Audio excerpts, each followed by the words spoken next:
For sharing biological data across the globe, we need some ontologies, which are a standard way to communicate information between different organizations which are working on biological data.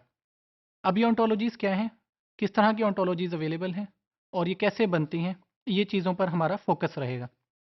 जब भी हम ontologies की बात करते हैं तो हमें एक स्टैंडर्ड वे चाहिए या स्टैंडर्ड प्लेटफॉर्म चाहिए जो स्टैंडर्डाइजेशन ऑफ ontologies को फोर्सी कर सके, जो स्टैंडर्ड बना सके कि जब भी हम कहते हैं कि हमने एक नया आइडिया या इंफॉर्मेशन प्रेजेंट करना चाहते हैं तो वो ये कहे okay that information is right and it should be published and it should be become public. इसके लिए जो हमारे पास अम्ब्रेला है या प्लेटफॉर्म है that is called OBO. OBO is basically open biomedical ontologies. अब ये क्या है कि एक अम्ब्रेला प्रोजेक्ट है जिसमें डिफरेंट ग्रुप्स काम करते हैं and then they say that okay a new ontology is invented and it should be added to this umbrella. कैसे अब ये काम करती है या ये है क्या? Again as I said that it is basically repositories of different ontologies और जो ऑन्टोलॉजीज हैं they are already defined with some standard mechanism. Moving on, अगर हम ऑन्टोलॉजीज की बात करें, जब भी कोई एक ऑन्टोलॉजी इन्वेंट होती है और उसको हम स्ट्रक्चर फॉर्म में प्रेजेंट करना चाहते हैं, अगर हम उसे ऑल टुगेदर स्टार्ट से करना चाहें then it will take lot of time and effort. Time भी होगा, इट वुड बी एक्सपेंसिव और इसके लिए काफ़ी ज़्यादा हमें एफर्ट भी करनी पड़ेगी। ऑन द अदर हैंड अगर हम इसको प्रीवियस अवेलेबल ऑन्टोलॉजीज के साथ मैच करें और जस्ट बता दें कि इसमें क्या डिफरेंसेस हैं from previous ontologies then it would be easier as compare to starting from the scratch. यही चीज़ हमारे पास ओबो में की जाती है। अगेन और ये क्या करती है ओबो ऑन्टोलॉजीज में? It improves integration of data, यानी कि जो हमारे पास डाटा है उसे इंटीग्रेटेड फॉर्म में प्रेजेंट किया जाए ताकि वो कॉम्पैक्ट हो, उसमें एरर्स कम से कम हो और डुप्लीकेशन ना हो, रेपिटिशंस ना हो। Finally it allows ontologies to be made available from a single place. यानी कि अगर हम कोई ऑन्टोलॉजी की बात करते हैं, सपोज करें मैं एक अपनी ऑन्टोलॉजी प्रेजेंट करना चाहता हूँ, मैं कहता हूँ मैंने एक नई ऑन्टोलॉजी बनाई है फॉर सम स्पेसिफिक डाटा। मैं ये चाहूँगा कि वो ऑन्टोलॉजी हर किसी को अवेलेबल हो from a single platform and that is our OBO. अब अगर हम ओबो में अपनी ऑन्टोलॉजी को ऐड कराना चाहते हैं तो क्या क्या उसकी करेक्टरिस्टिक्स हैं, क्या हमें करना पड़ेगा? Number one, our ontology should be publicly available.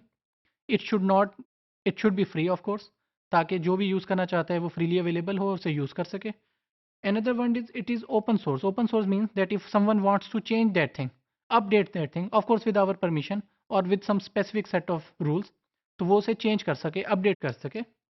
और there should be any constraints, कि उसमें कंस्ट्रेंट्स ना हो कि उसको अपडेशन के वक्त कोई उसे बाउंड्रीज ना डिफाइन हुई हुई हों और वो ईजिली उसे अपडेट कर सके।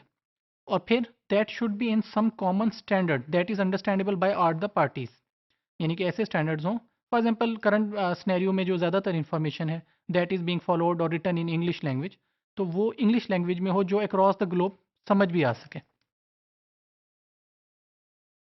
Again it should not overlap with other ontologies. जैसे अगर हमारे पास एक कॉमन ऑन्टोलॉजी है, जैसे गो एक ऑन्टोलॉजी है दैट रिप्रेजेंट जीन ऑन्टोलॉजी, तो ये जो ऑन्टोलॉजी है इसमें जो इन्फॉर्मेशन है that should not overlap with some other ontology. जैसे मैंने अपनी एक ऑन्टोलॉजी प्रेजेंट की तो उसके अंदर और जो जीन की ऑन्टोलॉजी है उन दोनों में ओवरलैप नहीं होना चाहिए। अगर वो ओवरलैप है तो हमें अपनी इन्फॉर्मेशन को रिमूव करना चाहिए ताकि रेपिटिशन ना हो। Similarly, our ontology or every ontology on a whole, it should have some unique identifier ताकि हम उसे आइडेंटिफाई कर सकें। जैसे अगर गो का वर्ड है that is being already use for gene ontology, तो मैं ये नहीं कहूँगा कि मैं गो का वर्ड यूज़ कर रहा हूँ to present our new ontology। Similarly no other OBO ontology could use this ID space, कि ये जो ontology की स्पेस है कोई और ontology नहीं लेगी in OBO platform. Now what are different parts of open biomedical ontologies? जितनी भी हमारे पास जेनेटिक इंफॉर्मेशन के डिफरेंट मैकेनिज्म्स हैं this can be under the umbrella of OBO ontologies such as anatomies, cell types, sequence attributes, temporal attributes, phenotypes, diseases and anything else. सो ओबो एक platform है जिसमें हम इंफॉर्मेशन शेयर करते हैं या ontologies बिल्ड करते हैं फॉर डिफरेंट पार्ट्स और physical parts, characteristics, concepts related to biological data.